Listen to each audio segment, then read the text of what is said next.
Oke, Assalamualaikum warahmatullahi wabarakatuh. Sebelumnya kenalin nama aku Ridwan Saputra. Aku dari Fakultas Sains dan Teknologi jurusan Biologi dengan NIM 180703074. Nah, di sini adapun tujuan saya adalah ingin mengerjakan salah satu tugas, yakni mata kuliah Ekologi Perairan dengan dosen pengampu Bapak Ilham Zulfahmi MSI. Nah, saat ini saya akan menjawab soal yang pertama adalah jelaskan perbedaan antara zona limnatik dengan zona litoral pada danau secara karakteristik dan ekologi. Nah, perbedaannya di sini adalah yang pertama adalah kita lihat dari segi zona litoral. Nah, zona litoral merupakan salah satu zona yang mana dia tuh dekat dengan daratan atau biasa disebut dengan zona dangkal. Nah, di mana di zona dangkal ini ketersediaan untuk cahaya mataharinya itu cukup berlimpah, yang mana ekologinya juga cukup bagus di sini, di mana untuk tanaman yang hidup ya di mana spesies yang hidup di zona litoral ini merupakan salah satu zona uh, tumbuhan ataupun tanaman-tanaman yang memiliki akar. Nah, contohnya itu seperti tumbuhan air gitu yang hidup di sini karena cahaya mataharinya itu cukup bagus untuk terus ada bisa disebut terus yang hidup di litoral juga adalah alga-alga gitu yang cocok hidup di zona litoral. Selanjutnya adalah zona limnetik.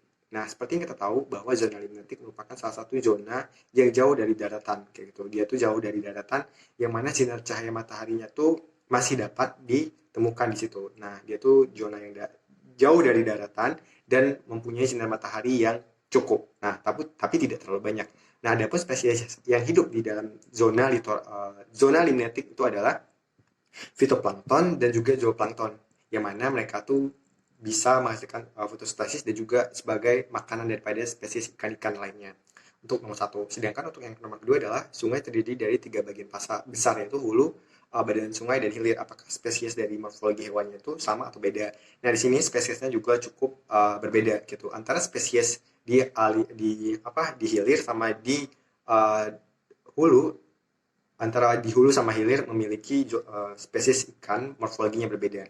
Seperti yang kita tahu, jika hulu merupakan itu adalah sungai yang memiliki kederasan yang cukup deras, yang mana langsung turun airnya, yang mana kan itu deras gitu. Jadi ikan yang hidup di zona hulu adalah ikan dengan potensi dengan karakteristik yang juga tahan terhadap derasnya air gitu. Berbeda dengan ikan dengan morfologi yang hidup di hilir yang merupakan kan daerah yang tenang, jadi otomatis ikan yang hidup di situ merupakan karakteristik yang cukup tenang, contohnya seperti ikan mujair dan juga ikan lele gitu yang hidup di daerah zona hilir. Nah, sedangkan untuk yang pertanyaan nomor tiga adalah jika tidak dikelola dengan baik, waduk berpotensi mengalami esterosifikasi. Jelaskan mekanisme terjadinya.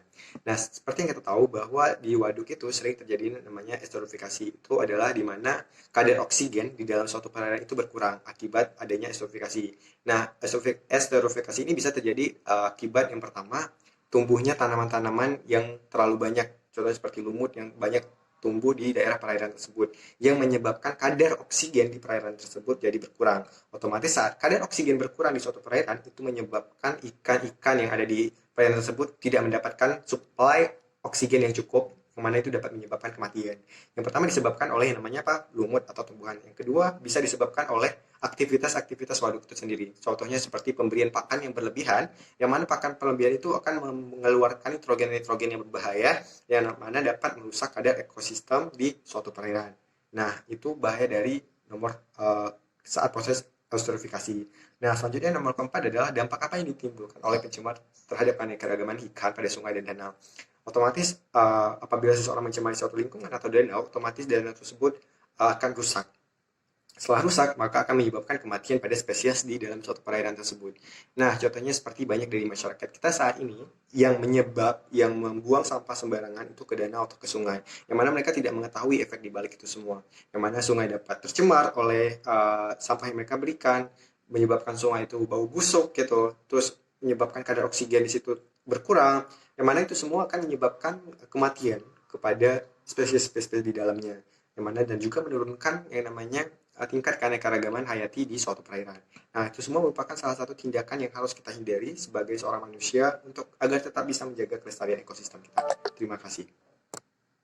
Nah, kemudian untuk pertanyaan yang terakhir adalah uh, apa, apakah pentingkah kita sebagai seorang muslim untuk menjaga ekosistem perairan dan sertakan dalilnya.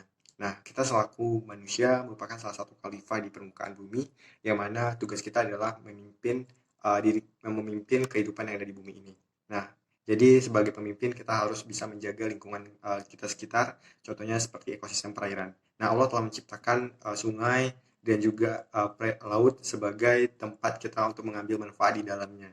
Nah, apabila kita selaku manusia tidak sebagai selaku manusia dan beragama Islam, apabila kita sering mencemari lingkungan, tidak menjaga ekosistem perairan dan merusak ekosistem perairan, maka kita tidak layaklah disebut sebagai seorang muslim yang beriman dan juga tidak bisa disebut sebagai seorang khalifah, karena inti dari seorang khalifah adalah menjaga dan melindungi apa yang sudah diberikan oleh Allah Subhanahu wa taala kepada diri kita masing-masing, kepada manusia yang hidup di dunia ini.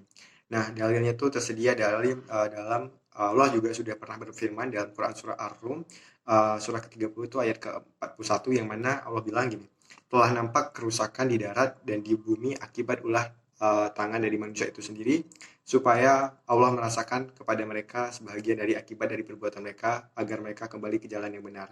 Nah, dari sini kita tahu bahwa sudah terjadi nih kerusakan di darat dan di perairan, di laut akibat ulah tangan manusia sendiri.